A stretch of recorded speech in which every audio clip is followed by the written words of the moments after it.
आज की short analysis में हम डिस्कस करेंगे इंटरग्लोब एविएशन स्टॉक के ऊपर। इसको इंडिगो एयरलाइंस का स्टॉक भी कहते हैं। दोस्तों ये स्टॉक अगर आप देखो तो अप्रैल 2024 से करेक्शन के अंदर चल रहा है। मोटा मोटी देखो तो दोस्तों 4 महीने यानी पूरा एक क्वार्टर करेक्शन में बिता दिया।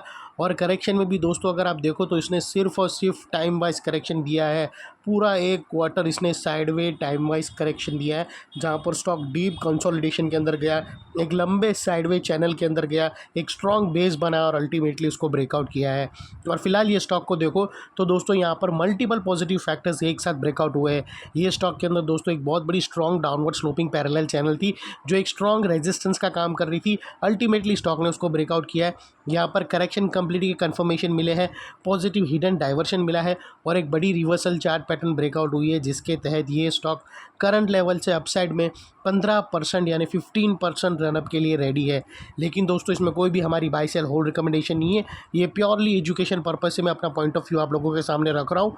कोई भी पोजीशन लेने से पहले अपने एडवाइज़र को एक बार ज़रूर कंसल्ट कर लेना। फ्रेंड्स आप लोग देख सकते हो कि ये वो टॉप था जहाँ से करेक्शन स्टार्ट हुई थी और यहाँ से कुछ ऐसी downward sloping parallel channel stock के अंदर बनी थी।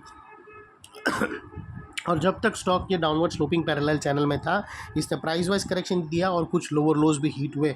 दोस्तों अगर आप देखो तो पहला लोअर लोज यहाँ हिट हुआ, सेकंड लोअर लोज यहाँ पर हिट हुआ और थर्ड लोअर लोज यहाँ पर हिट हुआ।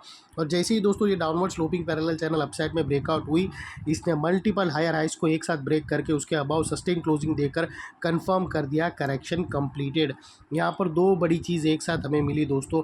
पहला तो इसने डाउनवर्ड स्लोपिंग पैरेलल चैनल को अपसाइड में ब्रेक किया, जिसकी वजह से जो स्ट्रेट डाउन साइड गिरावट आ रही थी पिछले 4 महीने से, वो रुक गई। और सेकेंडली इसके अंदर जो लोअर लोज हीट हो रहे थे वो स्टॉप होकर उसके अगेंस्ट में इसने first time higher highs register किया, जो हमें कंफर्म करता है कि स्टॉक के अंदर करेक्शन कंप्लीटेड। यहाँ पर बॉटम लग चुकी है, ट्रेंड इसका चेंज हो चुका है, करेक्शन का ट्रेंड शिफ्ट हो चुका है बाई साइड के ट्रेंड के अंदर। अनलेस एंड अनटिल यहाँ पर कोई नया लोअर लोज ना मिले या फिर पुराने लोअर लोज के नीचे क्लोजिंग ना मिले, तब तक हम यही मानकर चलेंगे कि स्टॉक के अंदर बॉटम लग गई है और ट्रेंड इसका चेंज हो चुका है। और दोस्तों इसने अपसाइड ट्रेंडिंग मूव का पहला कदम स्ट्रांगली जमा दिया है, क्योंकि उसने मल्टीपल हाई राइज को एक ही स्विंग हाई में एक ही कैंडल में हाई वॉल्यूम के साथ सस्टेन क्लोजिंग देकर कंफर्म किया है। और दोस्तों देख लेते हैं डाइवर्शन का पार्ट। तो दोस्तों अगर मैं आप लोगों को RSI डालकर दिखाऊं तो यहाँ पर आप लोगों को क्लियरली हिडन डाइवर्शन विटनेस होगा। अगर आप प्राइस एक्शन के लोअर लोस को कंपेयर करो RSI के लोअर लो से, तो यहाँ पर आपको हिडन डाइवर्शन विटनेस होगा।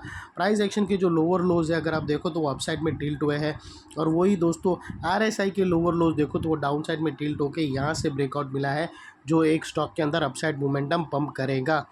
और सेकेंडली दोस्तों बात कर लेते हैं चार्ट पैटर्न की। Sorry friends.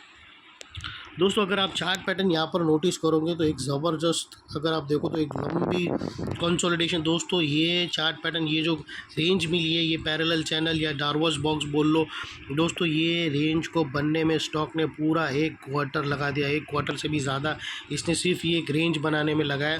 दोस्तों अगर आप देखो कोई भी न्यूज़ चैनल के अंदर अगर कोई भी रेंज ब्रेकआउट होती है 1 महीने की या फिर 15 दिन की, वो लोग हल्ला मचा देते हैं रेंज ब्रेकआउट रेंज ब्रेकआउट। और दोस्तों ये रेंज को तो बनने में 4 से 6 महीने लग गए।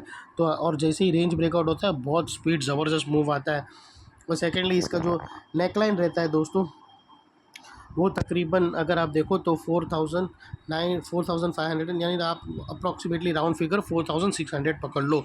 और दोस्तों ये जो इनसाइड रेंज है, ये रेंज की दोस्तों ये तकरीबन 15% की रेंज है, जो ये नेकलाइन से ब्रेकआउट होने के बाद अपसाइड में 15% रनअप देगी।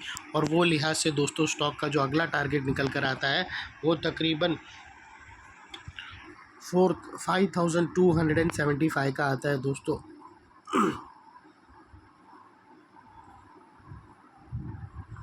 जो तकरीबन अगर आप देखो तो 15% होता है।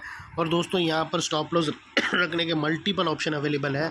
अपने एडवाइज़र को पूछकर आप ATR की हेल्प ले सकते हो, या फिर दोस्तों ये जो फर्स्ट ब्रेकआउट कैंडल है उसके लो के नीचे क्लोजिंग बेसिस पे रख सकते हो, या फिर यहाँ पर एक लोअर स्विंग है और वो लोअर स्विंग एग्जैक्टली रेंज का जो 50% है उसके पास बैठ रहा है, तो उसके भी नीचे डेली क्लोजिंग बेसिस पे आप वो भी रख सकते हो। लेकिन दोस्तों इतना मेक श्योर करना कि आपका risk to reward ratio at least 1:1.5 हो या फिर 1:2 हो मिनिमम। और दोस्तों नेकलाइन के पास का ये एरिया बहुत ही इंपॉर्टेंट एरिया है, क्योंकि अगर आप देखो तो यहाँ पर मल्टीपल पॉजिटिव फैक्टर्स एक साथ ब्रेकआउट होते हुए मिले। यही एरिया पे दोस्तों हमें downward sloping parallel channel upside में ब्रेकआउट होते हुए मिली। यही एरिया पे लोअर लोज हायर हाइज में शिफ्ट होते हुए मिले। यही एरिया पे दोस्तों आरएसआई के थ्रू हिडन डाइवर्शन मिला, और यही एरिया पे दोस्तों एक लंबी पैरेलल चैनल ब्रेकआउट होते हुए मिली। तो दोस्तों जो एरिया अभी तक एक स्ट्रॉन्ग रेजिस्टेंस था वो अल्टीमेटली स्ट्रॉन्ग सपोर्ट बनकर खड़ा है।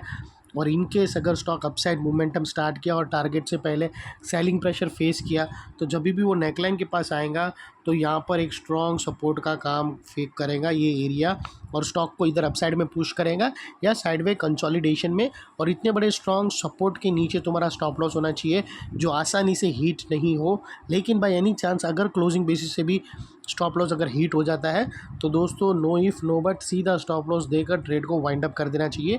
ये थी हमारी शॉर्ट एंड स्वीट एनालिसिस। अच्छी लगे तो प्लीज़ चैनल को लाइक शेयर सब्सक्राइब ज़रूर करना फ्रेंड्स। थैंक यू, जय हिंद।